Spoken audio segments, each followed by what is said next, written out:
আমাদের প্রথম যে প্রশ্নটা, একটু প্রশ্ন আমরা দেখি। প্রশ্ন হচ্ছে করিম সাহেব মাসিক বেতন থেকে প্রভিডেন্ট ফান্ডের জন্য শতকরা 10 ভাগ কর্তন, শতকরা 10 ভাগ কর্তনের পর মানে হচ্ছে 10%। হ্যাঁ, শতকরা 10%। আচ্ছা, 10 ভাগ কর্তনের পর তিনি 2700 টাকা পান। এই যে 2700 টাকা পান, এই টাকাটা কিন্তু তিনি 10 ভাগ কর্তনের পরে পান। তার মাসিক বেতন কত আসলে? কর্তনের পরে তো তিনি 2700 টাকা পান, কিন্তু তিনি অ্যাকচুয়ালি মাসিক বেতন কত? ঠিক আছে, তাহলে আমরা প্রথমে দেখতে পাচ্ছি যে 10 ভাগ, শতকরা 10 ভাগ অর্থাৎ 10% কর্তনের পরে তিনি 2700 টাকা পান। এই 10 ভাগ কর্তন, এই কথাটার অর্থ হচ্ছে 10 ভাগ কর্তন, এই কথাটার অর্থ কি?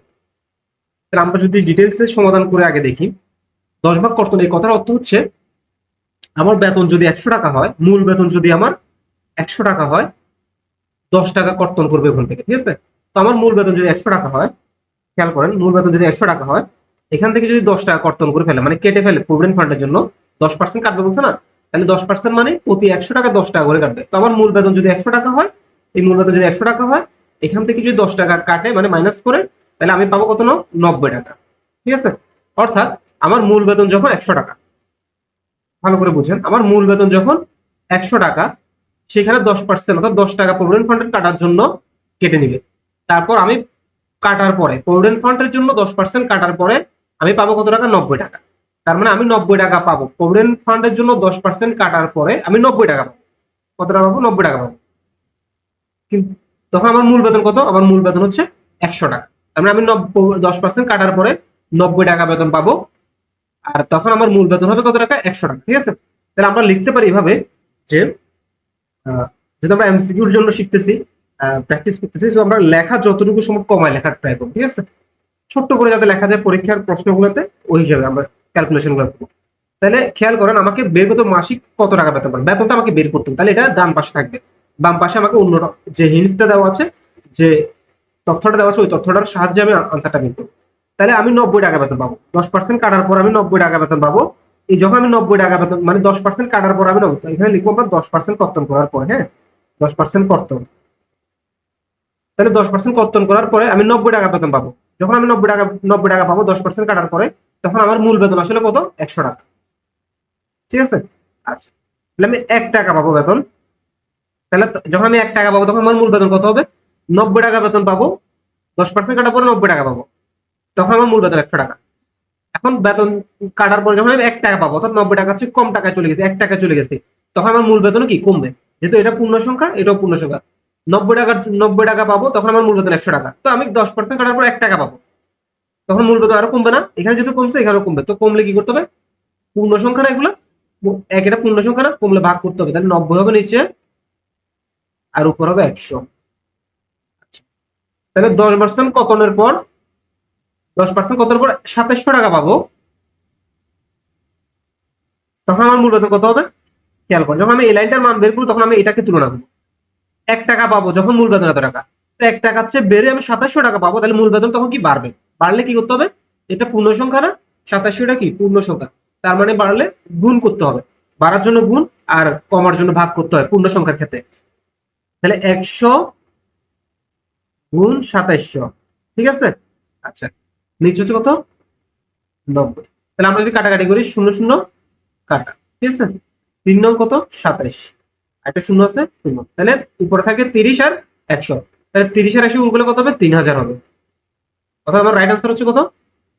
3000। ঠিক আছে, তার মানে আমার 10% কাটার পর আমি যদি 2700 টাকা পাই, তার মানে আমার মাসিক বেতন হচ্ছে কত টাকা? 3000 টাকা। ক্লিয়ার হচ্ছে?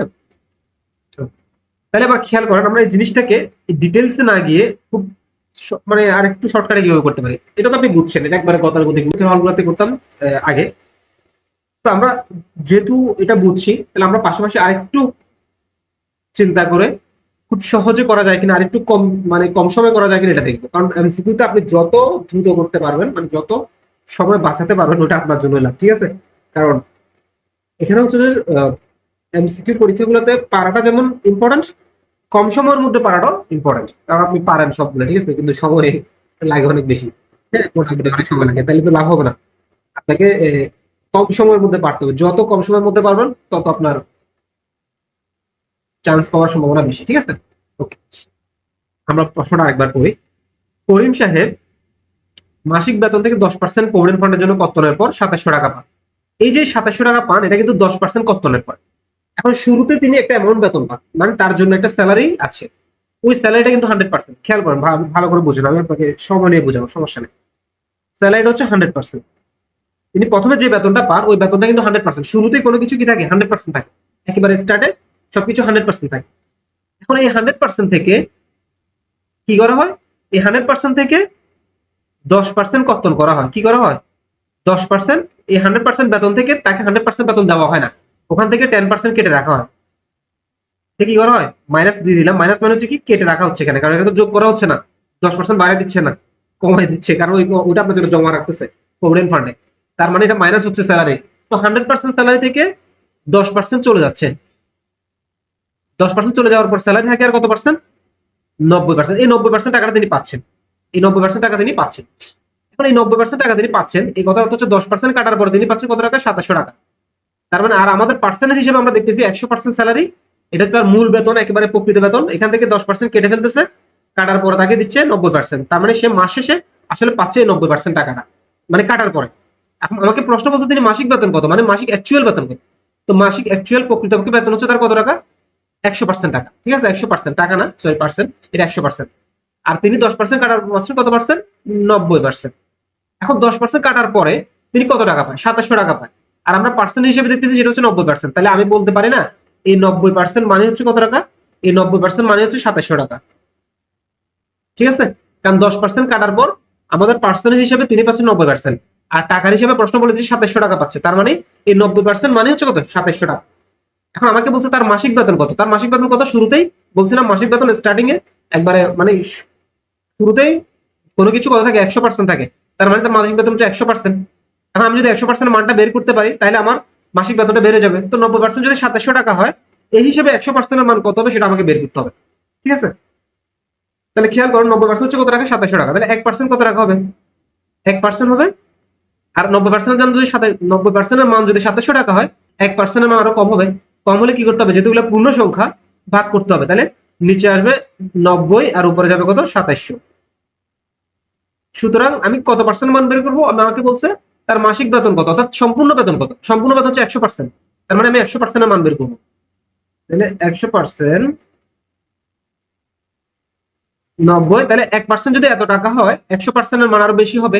ঠিক আছে, যেহেতু এখানে পার্সেন্ট বাড়তেছে, পার্সেন্ট বাড়তেছে, ওখানে মানও বাড়বে। তো বাড়লে কি করতে হবে, বাড়ার জন্য কি করতে হবে, যেহেতু এটা পূর্ণ সংখ্যা, বাড়ার জন্য সবসময় যে গুণ করতে হবে এমন না, তবে পূর্ণ সংখ্যা হলে গুণ করতে হবে। কখন ভাগ করতে হবে সেটা আমরা বলবো, হ্যাঁ অঙ্ক আসলে দেখবো আমরা। এখন এখন আমরা এটা নর্মালি সবাই জানি, তারপরও বলতেছি যে আমরা যখন পূর্ণ সংখ্যা তখন আমরা বাড়ার জন্য, বাড়বে কখন, পূর্ণ সংখ্যার ক্ষেত্রে গুণ করলেই বাড়ে। তো আমার বাড়ার জন্য কি করতে হবে, গুণ করতে হবে। তাহলে 2700 গুণ এরপর হচ্ছে 100, কাটাকাটি করে শূন্য শূন্য কাটা, 3 9 27, আরেকটা শূন্য আছে সেটা কেটে দিলাম, 30। তাই 30 আর 100 গুণ করলে কত হবে, 30 আর 100 গুণ করলে হবে 3000। 30 আর 100 গুণ করলে, সরি 30 আর 100 গুণ করলে হবে 3000। হ্যাঁ 3000, তার মানে আমার রাইট আনসার হচ্ছে 3000, 3000। তাই এটা হচ্ছে আমরা একবার নর্মালি চিন্তা ভাবনা করে যে গতানুগতিক নিয়মে করি এটাই। আর এগুলো হচ্ছে দ্রুত মুখে করা যায়, আমরা একটু চিন্তা করবেন, করলে আশা করি পারবেন। আর যদি মনে হয় না এটা খুব কঠিন লাগতেছে, তাহলে স্কিপ করবেন, এটাতে দেখবেন। হ্যাঁ, যেভাবে সহজে লাগে আপনার কাছে, আমি দুইটাই দেখালাম।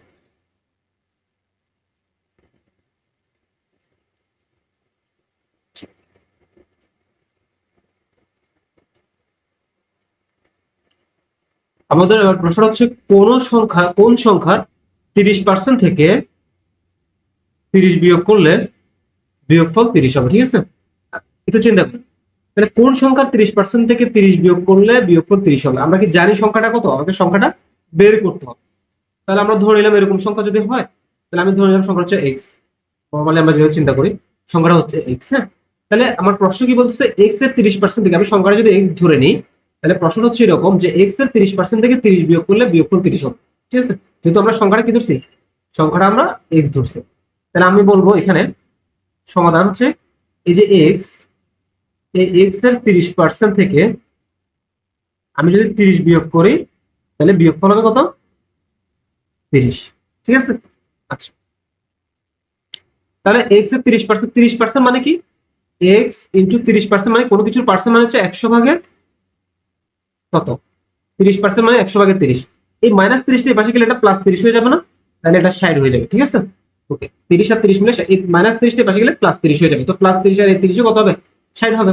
আচ্ছা, তাহলে খেয়াল করেন, আমরা যদি এখানে আর গুণন করে দিই, এরকম ভাবে ভেঙে যদি আমরা করি, 30x হবে আর নিচে হবে কত, 100 ইকুয়াল টু 60।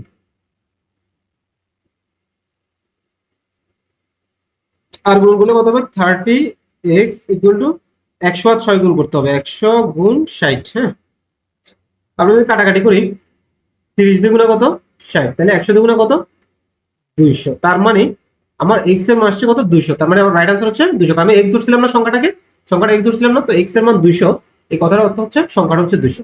ঠিক আছে, আচ্ছা, তো এই ধরনের অঙ্কগুলা যেগুলা একটু ভালো করে বুঝেন, যেগুলোতে বলা হবে যে কোনো সংখ্যার 30% থেকে 30 বিয়োগ করলে বিয়োগফল 30 হবে, অর্থাৎ যত পার্সেন্ট থেকে তত বিয়োগ করলে বিয়োগফল ততই হবে।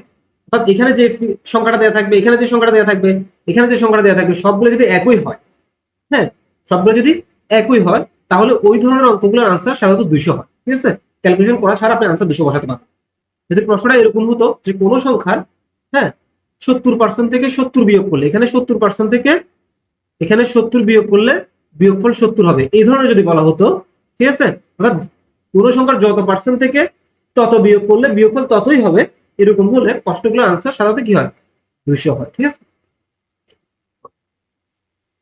হচ্ছে কোন পরীক্ষায় পরীক্ষার্থীর 80% গণিতে, হ্যাঁ, 80% গণিতে, 70% বাংলায় এবং উভয় বিষয়ে 60% ফেল করে, পাস করে, তাহলে উভয় বিষয়ে কতজন ফেল করে আমাকে বের করতে হবে। ঠিক আছে, আচ্ছা, আমরা একটা শর্টকাট সূত্র দিয়ে এটা সলভ করা ট্রাই করবো। সেটা কিরকম, জিনিসটা হচ্ছে এরকম, এন,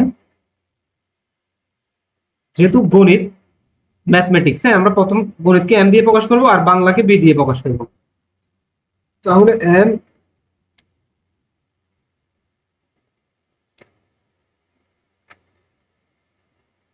এম ইউনিয়ন বি হচ্ছে N M plus N B minus N M intersection B plus না। এখন এটা আমরা একটু বুঝি যে আসলে এটা আমরা কি লিখছি। এখানে এই যে প্রথমে এন এম ইউনিয়ন বি, অর্থাৎ হচ্ছে এখানে সংযোগ সেট বলে, বাংলা এবং গণিতের সংযোগ সেট, অর্থাৎ যে বাংলায় পাস করছে অথবা যে শুধু ইংরেজিতে পাস, গণিতে পাস করছে, যে দোটাতে পাস করছে, মানে সব টোটাল, একবার টোটাল, হ্যাঁ, একবারে সবগুলো মিলে টোটালটা হচ্ছে এটা, এটা হচ্ছে টোটাল বোঝাবে। তাহলে টোটাল স্টুডেন্ট কত, টোটাল পরীক্ষার্থী হচ্ছে শুরুতে টোটাল থাকে যে 100%, টোটাল কত পার্সেন্ট, টোটাল মানে হচ্ছে 100%। এন এম মানে হচ্ছে গণিতে কত পার্সেন্ট পাস করছে, শুধু গণিতে, এম মানে হচ্ছে ম্যাথমেটিক্স, হ্যাঁ, গণিতে কত পার্সেন্ট পাস করছে, তাহলে গণিতে 80%, এটা হচ্ছে গণিতেরটা এই অঙ্কের জন্য। যদি এখানে ইংলিশ হতো আমরা এই দিতাম। ঠিক আছে, মানে প্রথম অক্ষর দিয়ে বুঝার মতো করে, নিজে নিজের বুঝার মতো করে প্রকাশ করা। এন বি মানে হচ্ছে কি, শুধু বাংলায় যে পাস করছে যারা, ঠিক আছে, বাংলা কত পার্সেন্ট, বাংলা এটা হচ্ছে বাংলা এই অঙ্কের জন্য। আর এটা হচ্ছে কি উভয় বিষয়ে পাস, উভয় বিষয়ে পাস, আর এটা হচ্ছে উভয় বিষয়ে ফেল। ঠিক আছে, আচ্ছা, তাহলে আমরা যখন মানগুলো বসাই এখানে, টোটাল মানে হচ্ছে, টোটাল মানে সবসময় 100%, কিন্তু এন এম মানে হচ্ছে কি আমরা গণিতে কত পার্সেন্ট পাস করছে, তাই গণিতে কত, 80%। এন বি মানে হচ্ছে বাংলায় কত পার্সেন্ট পাস করছে, 70%। এন এম ইন্টারসেকশন মানে হচ্ছে উভয় বিষয়ে কত পার্সেন্ট পাস করছে, উভয় বিষয়ে 60% পাস করছে, প্লাস নান মানে হচ্ছে উভয় বিষয়ে ফেল। তো সবগুলো বিষয়ে ফেল কতজন আমরা বের করতে হবে, আমরা জানি না, তার মানে ধরে নিলাম এক্স। তাহলে খেয়াল করুন, এখানে আমরা 100%, এখানে 80 আর 70 যোগ করলে 150 হবে, এই 150 থেকে আবার 60% বাদ দিলে 90% হবে, তার মানে 90% প্লাস এক্স।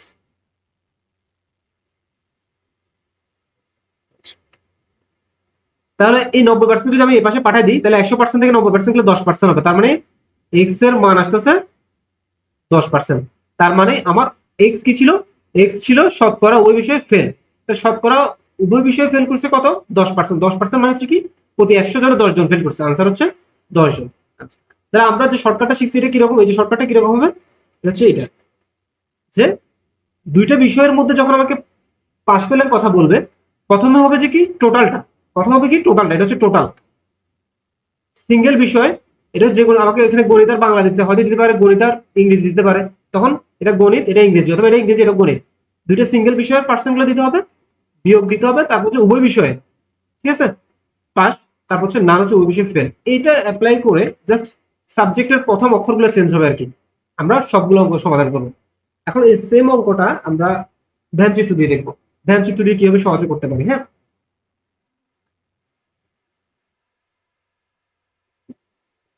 আচ্ছা, তাহলে আমরা দেখি। এখন হচ্ছে যে আমাদেরকে বলা হচ্ছে কোন পরীক্ষায় পরীক্ষার্থীর 80% গণিত, 70% বাংলা পাস করছে, উভয় বিষয়ে 60% শিক্ষার্থী পাস করছে, তাহলে উভয় বিষয়ে শতকরা কতজন ফেল করলো এটা আমাকে বের করতে হবে। আচ্ছা, এটা খেয়াল করুন, তাহলে আমরা এখানে দুইটা বিষয়, একটা হচ্ছে বাংলা গণিত আর একটা হচ্ছে বাংলা, তাহলে আমি দুইটা আঁকি, বৃত্ত আঁকি, গণিতের জন্য একটা আর এটা হচ্ছে বাংলার জন্য, যেহেতু দুজনের মধ্যে উভয় বিষয়ে পাস আছে, ঠিক আছে, এটা এটা গণিতের জন্য আঁকছি না, এটা ম্যাথমেটিক্স। হ্যাঁ, আচ্ছা, আর একটা বাংলা, যেহেতু উভয় বিষয়ে পাস আছে, তার মানে উভয় বিষয়ের মধ্যে এটা হচ্ছে কি একটা সংযোগ সেট হবে। তাহলে এই যে set নিলাম আমরা, আরেকটা নিলাম, এটা এটা এটা বাংলার জন্য। হুম, এটা বাংলা, দুটা ভ্যান চিত্র রাখলাম, একটা এটা হচ্ছে গণিতের জন্য, এটা বাংলার জন্য, ঠিক আছে, আমরা বক্স করে দিলাম এটাকে, একটু বোঝার জন্য এলোমেলো হয়েছে। তাহলে খেয়াল করেন, আমরা এখানে এখন মানটা বসাবো। তাহলে আমার এখানে প্রথমে দেখতে পাচ্ছি মাঝখানে যে অংশটা আছে, মাঝখানে যে অংশটা আছে এটা হচ্ছে এই পুরো বৃত্তটা হচ্ছে এটা শুধু গণিত, আবার এটা হচ্ছে শুধু বাংলা। হ্যাঁ, যখন শুধু গণিত নিছি তখন এই অংশটা আসছে, এই জায়গাটা আসছে, ঠিক আছে, আবার যখন শুধু বাংলা নিছি তখন আবার এই জায়গাটা আসছে, তাহলে এই জায়গাটা আমার দুইবার হিসাব হয়ে গেছে, দুইবার হিসাব হয়ে গেছে, ঠিক আছে। তাহলে এই যে মাঝখানে যে জায়গাটা আছে, এই জায়গাটার মধ্যে বাংলা গণিত দুটো বিষয় একসাথে পাস করছে, মানে উভয় বিষয় পাস করছে এমন স্টুডেন্ট এখানে আছে, ঠিক আছে। এমন স্টুডেন্ট কত পার্সেন্ট? এমন স্টুডেন্ট হচ্ছে 60%। এমন স্টুডেন্ট হচ্ছে কত পার্সেন্ট? 60%। তাহলে মাঝখানে আমরা 60% দিছি, কারণ মাঝখানের জায়গাটা হচ্ছে, বুঝেন ভালো করে, মাঝখানের জায়গাটা হচ্ছে বাংলা এবং গণিত দুই বিষয় পাস করছে এমন স্টুডেন্ট, ঠিক আছে। আচ্ছা, তাহলে এই জায়গাটা কি, এই জায়গাটা কি, এই জায়গাটা, এই জায়গাটা কি, এই যে নীল জায়গাটা, শুধু নীল জায়গাটা, কারণ এটা পুরোটা ম্যাথ ছিল, মানে গণিত ছিল, এর মধ্যে এই জায়গাটা কিন্তু নিয়ে গেছে কারা, এই জায়গাটাতে তারাই অবস্থান করছে যারা বাংলা গণিতেও পাস করছে, একই সাথে বাংলাতেও পাস করছে, উভয় বিষয় পাস করছে তারা। হ্যাঁ, এই জন্য এটা কমন জায়গা দুজনের জন্য।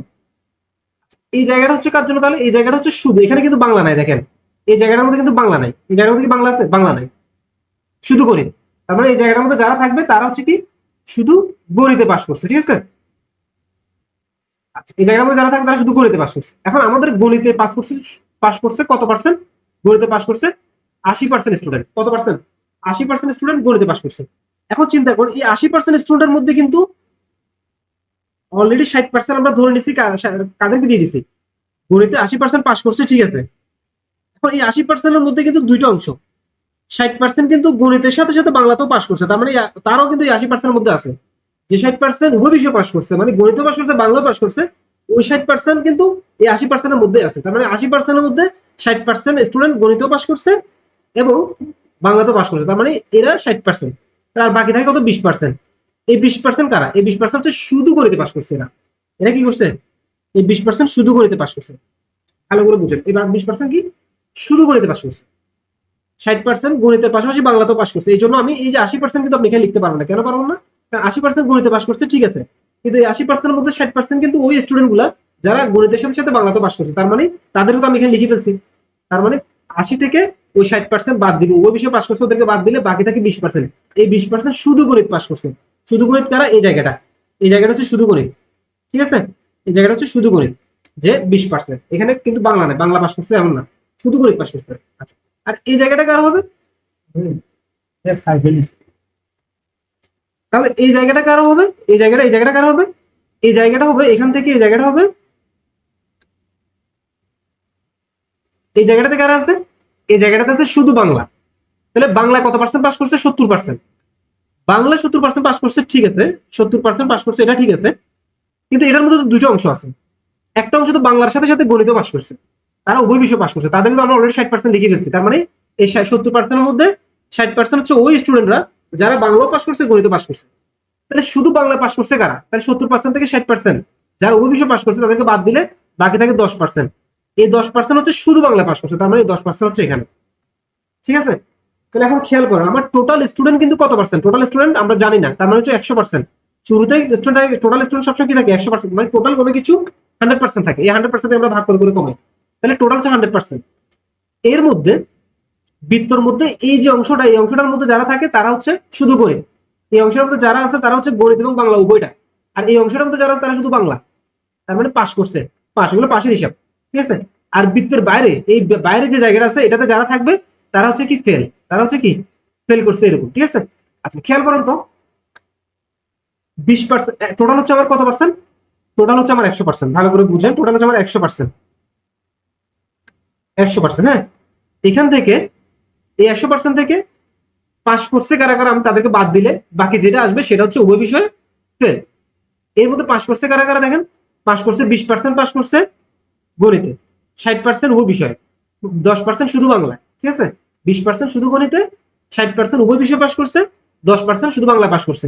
তাহলে সব পাশের হিসাব কিন্তু বৃত্তের মধ্যে আছে।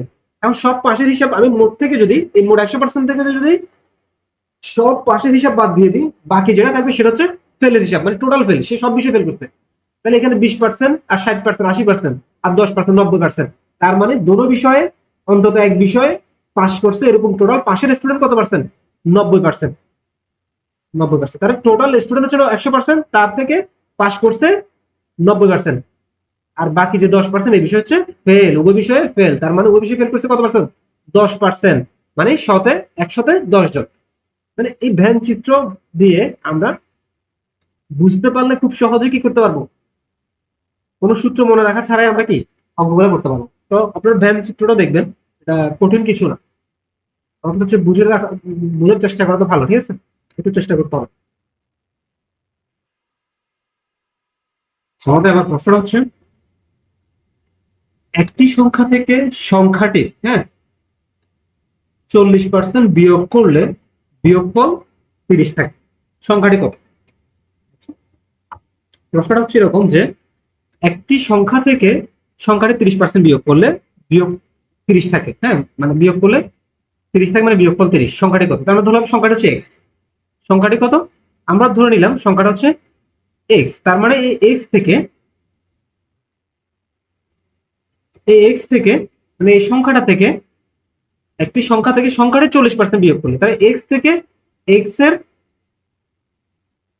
40% যদি আমরা বিয়োগ করি কত থাকে, 30 থাকে, তার মানে বিয়োগফল কত হয়, 30 থাকে। ঠিক আছে, তাহলে সংখ্যাটা কত, মানে এক্স কত, তাহলে খেয়াল করেন আমরা এক্স মাইনাস, এখানে এক্স ইন্টু 40% মানে হচ্ছে কত, যদি আমরা ডিটেলসে ভেঙে দেখি, এক্স ইন্টু 40% মানে হচ্ছে 40%, কোন কিছু পার্সেন্ট মানে হচ্ছে 100 ভাগের তত, তার মানে 100 ভাগের 40 ইকুয়াল টু হচ্ছে 30। আমরা যদি এখানে এক্স মাইনাস আর গুণন করলে, সরি গুণ করলে কত হবে, নিচে হবে 100 আর উপর হচ্ছে 40 এক্স। ঠিক আছে, ইকুয়াল টু কত, 30। তাহলে আমরা যদি এখানে বিয়োগ করি, নিচে হচ্ছে 100, তাহলে এখানে নিচে মনে এক আছে না, এই 1 দিয়ে 100 কে ভাগ করলে 100 কে 100, তার মানে 100 এক্স, লব দিয়ে x দিয়ে গুণ করলে 100 এক্স হবে, মাইনাস 100 দিয়ে ভাগ করলে ভাগফল, 100 দিয়ে এই 100 কে ভাগ করলে ভাগফল হবে 1, তাহলে 40 এক্স। এটা ভাগ ভগ্নাংশে ভাগগুলো তো আশা করি আপনারা সবাই জানেন, আমরা কোনটা হচ্ছে 30। তাহলে আমরা যদি আর গুণন করে দিই, 100 এক্স থেকে 40 এক্স দিলে হবে 60 এক্স ইকুয়াল টু 100 ইন্টু 30। ঠিক আছে, যদি আমরা কাটাকাটি করি, এই যে 30 দিয়ে গুণা কত, 60, আবার 2 দিয়ে কাটলে 50 দিয়ে গুণা কত, 100, তার মানে এক্স এর মান আসতেছে কত, 50। তা আমরা সংখ্যাটা কি ধরছি, এক্স ধরছি না, তো এক্স এর মান 50 মানে হচ্ছে সংখ্যাটা হচ্ছে কত, 50, আমাদের রাইট অ্যান্সার হচ্ছে কত, 50। ঠিক আছে,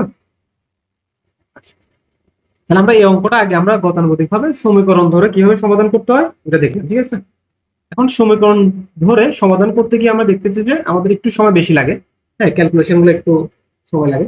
কিন্তু আমরা যদি একটু চিন্তা করি এটাকে আরো সহজে সমাধান করতে পারি। কিভাবে একটু দেখেন, অল্প সময়ের মধ্যে একটি সংখ্যা থেকে সংখ্যাটির 40% বিয়োগ করলে 30 থাকে। সংখ্যাটি কত?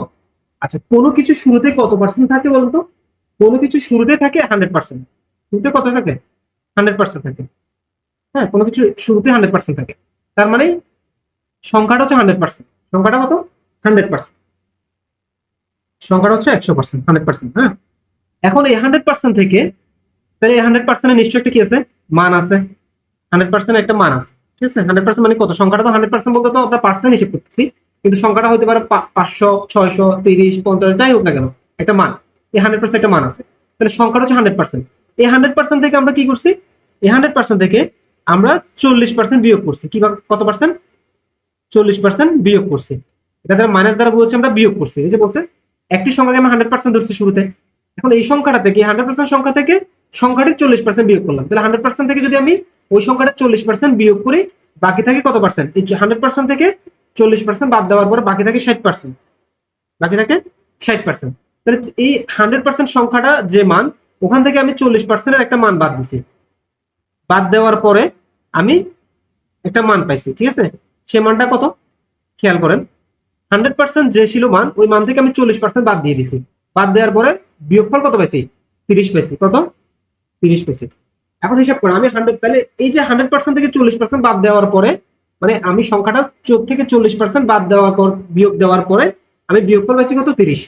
এখন এই 30টা আসলে কত পার্সেন্টের মান? 40% বাদ দেওয়ার পরে, 100% থেকে 40% বাদ দেওয়ার পরে বাকি থাকে কত পার্সেন্ট? 60%।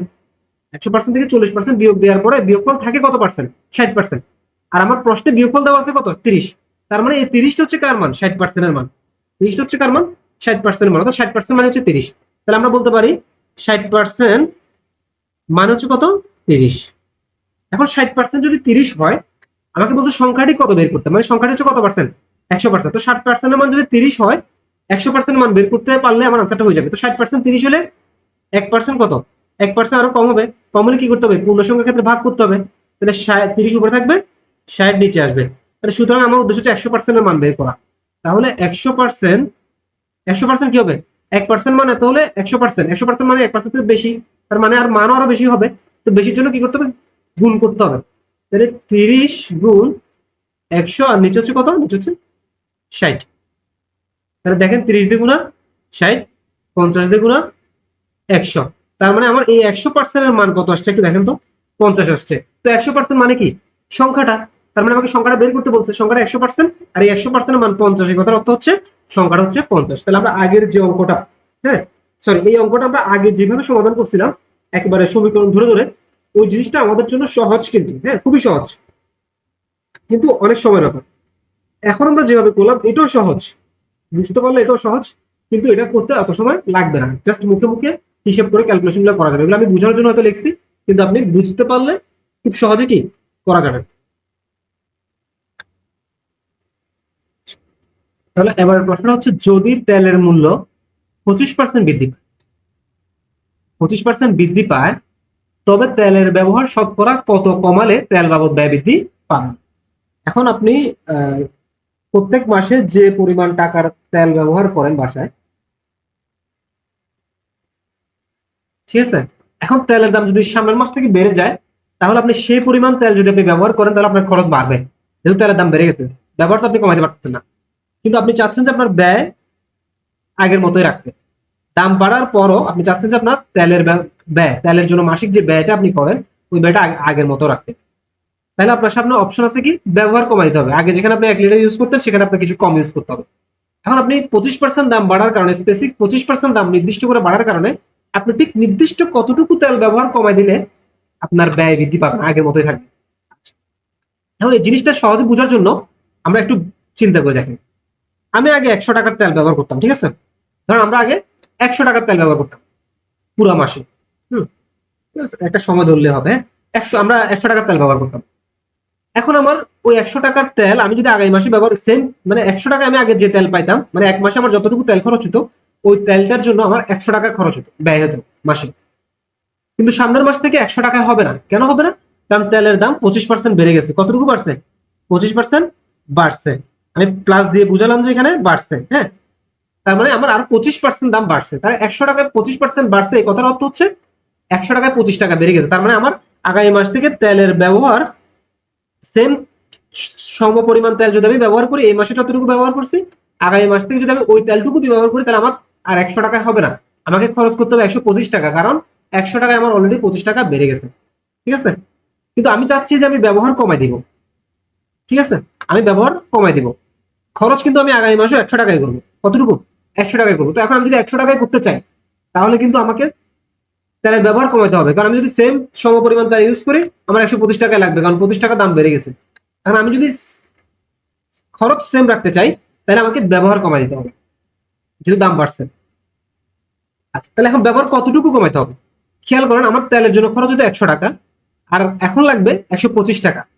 তার মানে 25 টাকা পরিমাণ খরচ আমাকে তেলের 25 টাকা পরিমাণ তেলের ব্যবহার কমাইতে হবে, কারণ 125 বিয়োগ 100 কতটুকু বাড়ছে?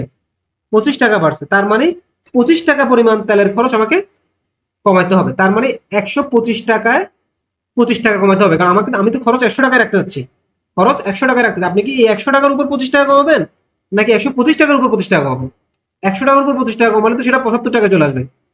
না, আপনার খরচ 100 টাকা ছিল, আপনি 100 টাকায় রাখতে যাচ্ছেন। 100 টাকা 100 টাকা ছিল, 100 টাকায় রাখতে যাচ্ছেন, কিন্তু এখন আপনার 125 টাকা দাম বেড়ে 125 টাকা হয়ে গেছে।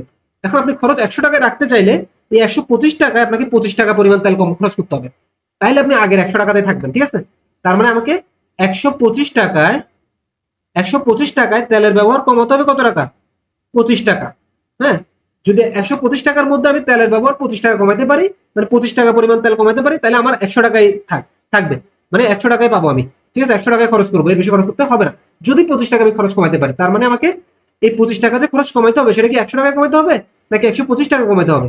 125 টাকায় কমাতে হবে, কারণ আমি তো 100 টাকা করে প্রতি মাসে খরচ করবো, ফিক্সড, এটা আমার বাজেট। কিন্তু দাম বেড়ে 125 টাকা হওয়ার পরে 25 টাকা এক্সট্রা খরচ হয়ে যাচ্ছে, আমি ওই খরচটা করতে যাচ্ছি না, সেজন্য আমাকে 25 টাকা খরচ কমাতে হবে। তার মানে 125 টাকার মধ্যে, এই 125 টাকার মধ্যে আমাকে খরচ কমাতে হবে কত টাকা? 25 টাকা। তাহলে 1 টাকায় আমাকে খরচ কমাতে হবে কত? তাহলে 125 টাকা যদি 25 টাকা কমাতে হয়, 1 টাকায় খরচ এখানে যখন কমছে, এখানেও কমবে, কমার জন্য আমাকে 125 ভাগের 25 ভাগ করতে হবে পূর্ণ সংখ্যাতে। সুতরাং আমাকে বলছে শতকরা কত কমালে তেল বাবদ ব্যয় বৃদ্ধি পাবে না। শতকরা মানে 100 টাকায়, শতকরা মানে কি 100 টাকা, তার মানে 100 টাকায় কত টাকা কমালে, শতকরা মানে 100 টাকায়, তাহলে 100 টাকায় কত টাকা কমাতে হবে? দেখেন, 1 টাকা যদি এত টাকা কমাতে হয় 100 টাকায়, তাহলে এখানে যেহেতু বাড়ছে, এদিকেও বাড়বে। তাহলে 25 ইন্টু 100, নিচে হচ্ছে 125। ঠিক আছে, কাটাকাটি করলে 5 5 25, 5 20 100, তার মানে কত? শতকরা বলছে না, আনসার হচ্ছে 20%। তার মানে আমাকে 20% খরচ কি করতে হবে? কমাতে হবে। তার মানে আমি আগে যে 100% তেল খরচ করতাম, সেখান থেকে 20% তেল খরচ কমাবো। 25% দাম বাড়া সত্ত্বেও আমার খরচ বাড়বে না, কারণ আমি 20% তেল কমিয়ে 80% তেল ইউজ করবো এখন থেকে। ঠিক আছে, এটা হচ্ছে আমাদের বেসিক থেকে আমরা যেভাবে শিখি। তো এই অঙ্কগুলো শর্টকাট করা যায়, শর্টকাটটা খুব ইজি এবং খুব চমৎকার। দেখেন, আমরা একটা লাইনে দেখা দিচ্ছি শর্টকাটটা, এদিক দিয়ে একটু দেখা দিই কেমন। এই যে খেয়াল করেন, অথবা আমরা একটু জায়গা খালি করে নিয়ে যাবো, আমরা বুঝে দিচ্ছি।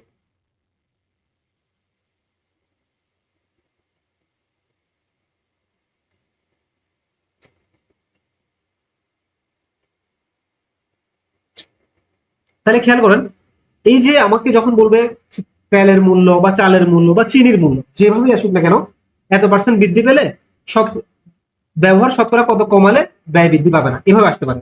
অথবা বলবো যে এত পার্সেন্ট হ্রাস পেলে, 25% হ্রাস পেলে যখন দাম কমে যাবে, সেম খরচ রাখার জন্য আমাকে ব্যবহার বাড়াতে হবে। ঠিক আছে, তখন শতকরা ব্যবহার কত বাড়ালে ব্যয় বৃদ্ধি পাবে না। এই টাইপসের যে অঙ্কগুলা, হ্যাঁ, এই অঙ্কগুলো কিভাবে সলভ করবো? এই অঙ্কগুলো সলভ করার সিস্টেম হচ্ছে, আমাকে এখানে বৃদ্ধি বলুক হ্রাস বলুক, যেটাই বলুক সেটা আমরা লিখবো এখানে উপরে, ইন্টু 100 দিব। ঠিক আছে, ওকে। তাহলে উপরে কি হবে? উপরে হবে আমাকে যত পার্সেন্ট বৃদ্ধি বলবে অথবা যত পার্সেন্ট হ্রাস বলবে, যেটাই বলুক না কেন, সেটা ইন্টু 100 দেবে। এবার নিচে কি হবে? নিচে হবে একটা 100 আসবে। এখন এখানে প্লাস অথবা মাইনাস, কখন প্লাস বসবে? এখানে প্লাসও হতে পারে, মাইনাসও হতে পারে। এখন কখন প্লাস বসবে কখন মাইনাস বসবে, এটা হচ্ছে বোঝার বিষয় অঙ্ক শর্টকাটের মধ্যে। যখন আমাকে বৃদ্ধি বলবে তখন হবে প্লাস, তখন হবে কি, তখন হবে প্লাস। আর যখন আমাকে এখানে হ্রাস বলবে, মানে দাম কমাই দিবে, 25% হ্রাস বলবে, কমাই দিবে, তখন হবে মাইনাস। ঠিক আছে, ওকে, তাহলে আমাদের এখানে আমরা কি নিব, আমাদের এখানে এখন নিব প্লাস, যেহেতু আমার এখানে দাম বৃদ্ধি পেয়েছে তাহলে আমি নিব কত, প্লাস 25, কত পার্সেন্ট, 25%, তাহলে 25 নিব। এরপর আমরা জাস্ট ক্যালকুলেশন করলে অঙ্কটা আনসার, তাহলে 25 গুণ 100, নিচে হচ্ছে কত, 125, কাটাকাটি করেন, 5 25, 125, 5 20 100, তার মানে আনসার হচ্ছে 20%। ঠিক আছে, তাহলে এটা হচ্ছে আমাদের শর্টকাট নিয়ম এই ধরনের অঙ্কগুলো, শুধুমাত্র স্পেসিফিকলি এই ধরনের অঙ্কগুলোর জন্য আমরা এইভাবে অ্যাপ্লাই করতে পারি। ঠিক আছে, আশা করি বুঝতে পারছেন। আমাদের এবার প্রশ্নটা হচ্ছে, একটি আয়তকার বাগানের দৈর্ঘ্য প্রস্থ যথাক্রমে 150 মিটার ও 100 মিটার, অর্থাৎ দৈর্ঘ্য হচ্ছে 150 মিটার আর প্রস্থ হচ্ছে 100 মিটার। হ্যাঁ, বাগানটির দৈর্ঘ্য 20% এবং প্রস্থ 10% বৃদ্ধি করবে। যতটুকু আছে পরবর্তীতে দৈর্ঘ্য 20% বৃদ্ধি করবে, প্রস্থ 10% বৃদ্ধি করলে নতুন বাগানটির ক্ষেত্রফল কত বর্গ মিটার হবে। আচ্ছা, তাহলে আমাদের নতুন বাগানটির ক্ষেত্রফল কত বর্গ মিটার হবে, নতুন বাগানটার ক্ষেত্রফল বের করতে বলছে। তাহলে বাগানটা হচ্ছে ধরেন এটা, হ্যাঁ এটা একটা বাগান, সাপোজ ধরেন দৈর্ঘ্য এবং প্রস্থ, দৈর্ঘ্য আমাকে বলতেছে 150 আর প্রস্থ হচ্ছে কত, 100। তাহলে এই বাগানটার একটা ক্ষেত্রফল আছে, আমাকে এটা বলেন, আমাকে বলছে যে নতুন বাগানটার ক্ষেত্রফল কত। তাহলে নতুন বাগানটার দৈর্ঘ্য, আমাকে যদি আয়তকার কোনো কিছুর ক্ষেত্রফল বের করতে হয়, আয়তকার কোনো ক্ষেত্রের ক্ষেত্রফল হচ্ছে কি দৈর্ঘ্য গুণ প্রস্থ, সূত্রটা হচ্ছে কি দৈর্ঘ্য গুণ প্রস্থ।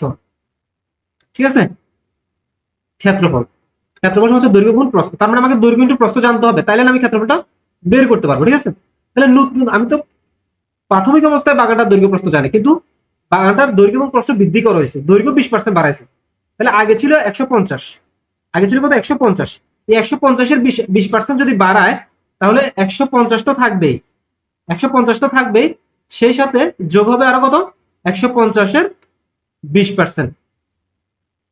তাহলে নতুন দৈর্ঘ্য কতটুকু দাঁড়াচ্ছে দেখেন, 150 যোগ 150-এর 20% কত,